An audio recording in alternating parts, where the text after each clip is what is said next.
Buongiorno mister, siamo alla vigilia della partita tra Clivense e Pro Palazzolo, il terzo impegno in 7 giorni. Come ci arriva la squadra?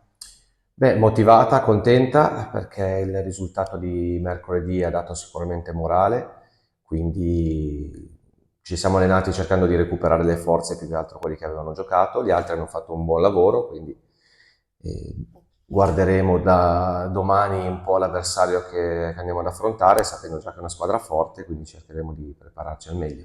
Sicuramente i tuoi ragazzi saranno più galvanizzati perché appunto come dicevi è arrivata finalmente la prima vittoria storica della Clivense in Serie D, però in tutte queste prime 3 partite abbiamo visto una grande reazione perché se andiamo a vedere appunto l'unico lato negativo è il gol preso nei primi minuti, poi però c'è sempre stata una grande reazione, questa voglia di comunque ribaltare la partita e finalmente con il Real Calipina ce l'abbiamo fatta. Ma questo è il quadro che abbiamo visto in queste 3 partite, quindi indubbio che non è che c'è stato un episodio dove non abbiamo fatto la partita noi o dove non abbiamo sempre spinto. Quindi partendo da questa base che deve continuare ci deve essere più attenzione perché non possiamo permetterci di subire gol facili, quindi tutti gli aspetti positivi che hai elencato e che noi ben sappiamo devono essere poi anche supportati dalla grande attenzione, quindi direi che sostanzialmente è quello sul quale dobbiamo lavorare, ma soprattutto dobbiamo stare più attenti.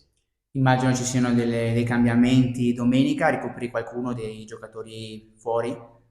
Ma di quelli infortunati no, sicuramente dei giocatori che sono stati a riposo saranno della partita, quindi vedremo poi domani nella rifinitura quali giocatori sceglieremo, ma a prescindere stanno, e hanno dimostrato in queste 3 partite che sono pronti, quindi mi auguro che diano conferma di quanto buono abbiamo visto fino adesso. Pro Palazzolo che ha vinto anche loro la prima partita nel turno infrasettimanale mercoledì, Piacenza che ha perso la prima partita invece in campionato, un girone, quello B, quello lombardo, che comunque sta riservando sorprese anche se siamo all'inizio.